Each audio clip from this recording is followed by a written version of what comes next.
Welcome London, welcome America. Sit over there.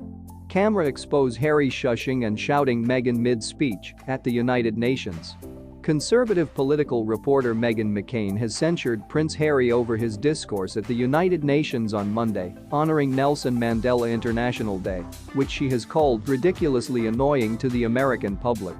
Addressing the UN General Gathering in New York, Harry referred to environmental change and the way things are unleashing ruin on our planet, as well as the weaponization of falsehoods and disinformation to the detriment of the many.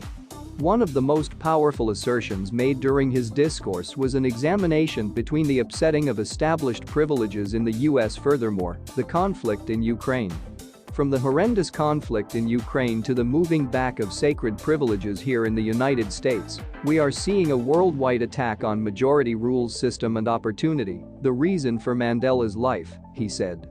In spite of not referencing it by name, Harry's remarks follow the toppling of Roe v. Wade by the Supreme Court in June, his considerations on which were clarified by spouse, MeghanMarkle, in a discussion with driving women's activist Gloria Steinem that was distributed by Vogue. Meghan portrayed Harry's response to the Supreme Court's decision as throaty in the wake of considering him a women's activist as well. For McCain, Harry's gathering of a decision by the U.S. High Court and the conflict in Ukraine as instances of attacks on majority rule government and opportunity was a judgment of the country wherein he has decided to reside.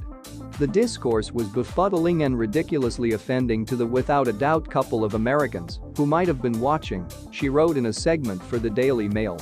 As per Prince Harry, considered as a part of the most obviously terrible disasters tormenting the world right presently are the COVID pandemic, environmental change, falsehoods and disinformation, the conflict in Ukraine, and the Supreme Court choice upsetting Roe v. Wade. Or possibly, that is the thing his crowd was left to accept. Excuse me? Which one of these isn't like the other? She proceeded. Coronavirus has killed more than 6.3 million individuals around the world. The conflict in Ukraine has killed several thousands. What's more, the Supreme Court gave over a choice steady with a far and wide translation of the US Constitution. Those are not comparable. She then proceeded to express that since one might contradict the result of a Supreme Court administering, doesn't convey it an intimidation to a majority rule government. McCain has turned into a vocal pundit of Harry and Meghan, regardless of at first praising the couple after their meeting with Oprah Winfrey in 2021. On the potential harm that the meeting had on the government, McCain told The View. Assuming we have two American ladies, Meghan Markle and Oprah Winfrey, who are without any help completing what George Washington and our progressive partners did, I'm totally supportive of it. The little girl of previous Republican Senator John McCain has recently credited Harry's referring to the First Amendment as crazy as a defining moment in her help for the couple.